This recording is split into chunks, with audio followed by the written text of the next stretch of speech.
Hello everyone, in today's video I'm going to show you how to use the Vizo Lite app. First, install and open the Vizo Lite app on your device. Vizo Lite is a simple video editing app designed for quick edits and easy video management.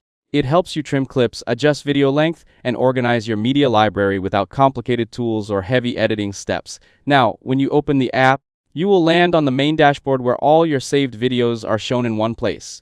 Here you can scroll through your library and select any video you want to work on.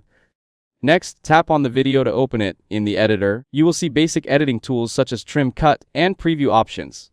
Select the edit or trim tool to start modifying your video.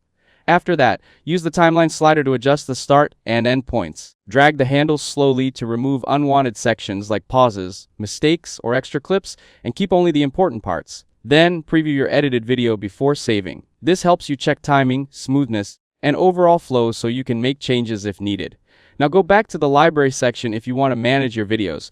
Here you can create folders, rename files, delete unwanted videos, or sort them to keep everything organized and easy to access. After organizing, you can also reopen any video anytime for further editing if required. Finally, save or export your edited video to your device's gallery. The app will process the file and store it in high quality so you can share it or use it anywhere. That's it. Thanks for watching. Don't forget to like and subscribe for more videos.